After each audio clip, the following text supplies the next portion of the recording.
Hey everybody, Wes here for Wednesday's workout. We are going to be going through another clean complex for this week, and it's going to be a little bit different than some of the other ones that we've done.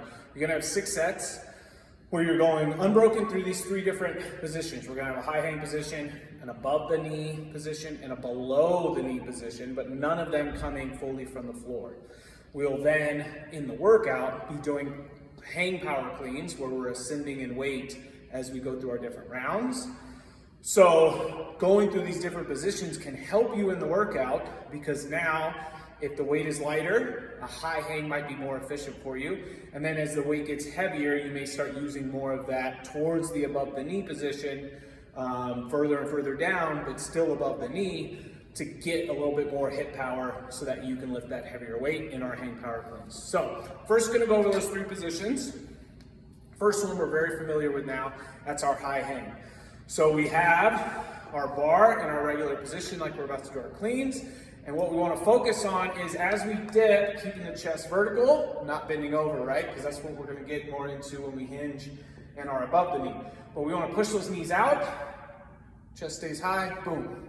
That's our dip, that's all it is, boom. Just like our push press, same exact dip depth, but also that power and explosion that we want to see when we dip. Because now in that high hang, we're going to dip, and then that power's got to come from that dip explosion, and then a shrug, pull that bar up and get underneath it.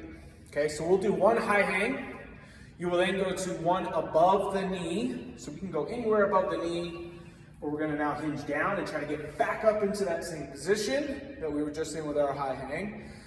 And then the third one is going to be a little bit difficult for some, where we go below the knee. So don't let this mess up your rhythm and your timing. Don't let it get in your head too much. We are going to go down, get just below the knee, right?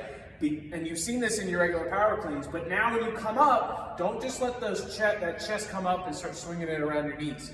You still want to get back, pull the knees back, get back into that good above the knee position, high hang position, and we went right back through it. So what this is really doing when we go with our below the knee is making sure that we're starting to get efficient at clearing the knees and then still getting that thigh or hip contact on our way up. So this is going to help us down the road with our full power cleans from the floor. Okay? So go slow on this. You might be limited by the weight, especially with that. The high hang will limit you a little bit, but even just going to that new position of that below the knee, you want to make sure you keep everything tight. Sometimes when we go below the knee, we tend to start hunching over. So make sure that you're really staying tight throughout that and working through that movement as you go up. But you do have 6 sets you can build as you go. We just want to be smart about it.